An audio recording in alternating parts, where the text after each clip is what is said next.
He was a ruthless American CEO who believed emotions were distractions, family was a burden, and love made men weak. So when his wife begged him to slow down and their 3-year-old daughter reached for his hand, he pushed them both out of his life literally. 10 years later, karma came for him hard. His liver failed, his empire collapsed, and he faced death completely alone. But life had one final twist for him because the very girl he abandoned, the little daughter he once called useless, walked back into his hospital room, holding the test results that could save him. Ethan Cole used to believe two things: money solved everything, and feelings solved nothing. As the CEO of a massive New York tech giant, he moved through life with robotic precision, cold, sharp, invincible. At least, that's what he told himself. Alina had once loved him enough to believe he could change. She saw a man buried beneath ambition, a man who could be gentle if only he tried. But years passed, and Ethan only drifted further from anything real, especially from the tiny little girl with soft curls and ocean blue eyes who waited at the door every night.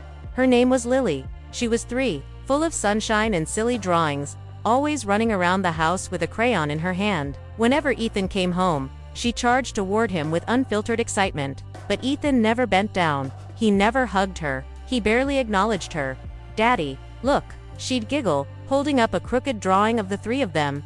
"Not now," he'd say, brushing past her. Alina would smile weakly and pick up the pieces. She tried to tell herself he was stressed, that he'd eventually realized what mattered. But one night proved otherwise. It was storming outside, thunder shaking the windows, wind howling like something angry. Lily padded into Ethan's office, clutching her stuffed rabbit.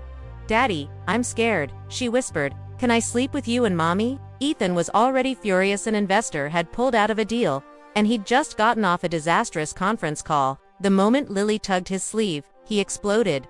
"Why can't you leave me alone?" he shouted. Lily froze. Her lip trembled. Tears pooled in her big eyes. Alina ran in, scooping her up. "She's just a child, Ethan. She's scared." "Well, she and you are both useless to me right now," he snapped. The room went silent. Alina stared at him. "Ethan, do you even hear yourself?" He did, but pride was louder. "You know what?" he said, voice ice cold. "Get out, both of you." Alina blinked, shocked. "Ethan, it's pouring. I don't care. Take her and leave. You to do nothing but drag me down." He opened the front door and pointed outside. That was it. The moment everything inside Alina broke.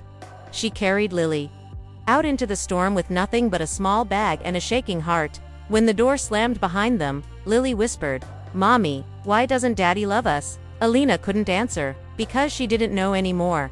10 years passed. Alina rebuilt her life from the ground up, all while raising Lily alone. She worked 2 jobs, took night classes, and slowly created a quiet, stable life for them. Lily grew into a smart, artistic, fiercely kind 13-year-old girl, one who kept her pain tucked behind a calm smile. She never asked about Ethan, but she never forgot him either. Meanwhile, Ethan's life crumbled. Alcohol, stress, insomnia, ruthlessness, everything he had used to replace family eventually poisoned him. Until one day, the doctors said the words that stripped him of all power: "Your liver is failing. Without a transplant, you won't make it." For the first time in his life, he felt fear not of losing money, but of dying alone. He lay in a stark white hospital room, his empire meaningless. He wondered if anyone in the world still cared if he lived or died. He didn't expect the knock on the door. When it opened, time stopped. Alina stood there, stronger, beautiful, in a way pain shapes a person, and beside her, a teenage girl with the same eyes Ethan once saw in a tiny toddler. Lily. He stared, breath stolen. Lily. She didn't smile. Her jaw clenched. "You don't get to say my name like that," she said quietly. Ethan's chest caved in. "Why? Why are you here?" he whispered. Alina's voice was firm. "The hospital still had my number as your emergency contact." His throat tightened. He had never changed it. Lily stepped forward. "I got tested," she said. "For what?" Ethan asked. "My liver. I'm a match." Ethan's heart slammed. "No, Lily. No, you're a child." She looked at him with heartbreaking softness. "Even if you didn't love me, I still love you." Ethan broke completely. And the surgery was scheduled. The morning of the transplant, the hospital was unnervingly still. White walls, antiseptic smell, hushed footsteps, everything felt like a countdown. Neither of them could stop. Alina held Lily tightly in the pre-op room. "Sweetheart, you don't have to do this. He hurt you. He hurt us." Lily brushed a tear from her mother's cheek. I know, Mom, but I don't want to hate him forever. I don't want his last memory of me to be the day he threw us out. Alina's heart shattered. Please come back to me, she whispered. Always, Lily promised. But not all promises survive fate. The surgery began. Hours passed. Nurses moved like ghosts through the hallways. Alina sat curled in a chair, hands trembling, praying for her daughter's life. Finally, the surgeon walked in. The transplant worked, he said. Ethan would live. Alina exhaled relief mixed with dread. And Lily, she choked. The doctor hesitated. His face fell. Her body was too small. The trauma was too much. We tried everything. I'm incredibly sorry. Alina felt the world tilt. Her scream tore through the hospital.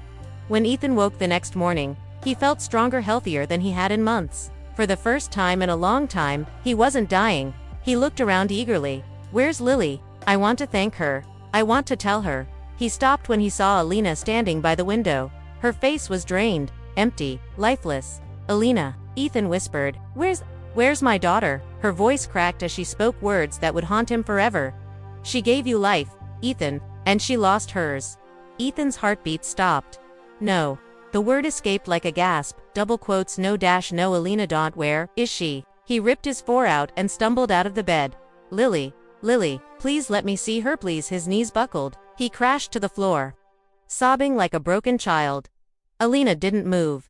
You killed the little girl who loved you more than anything, she said softly, and now you get to live with that. Ethan pressed his forehead to the cold hospital tiles, crying so hard his body shook. I don't want this liver, he screamed. I don't want to live without her. She should have lived, nodded me. But fate wasn't listening. Ethan survived, and that was his punishment. Every heartbeat reminded him of Lily's sacrifice. Every breath was stolen from the daughter he abandoned. He visited her grave every day, leaving Lily her favorite flower. He talked to the stone as if she were sitting beside him. I'm alive because of you, he whispered, and I die a little every day because of that.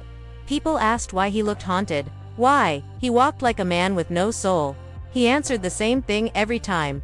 My daughter saved me, and I didn't deserve a single second of her love.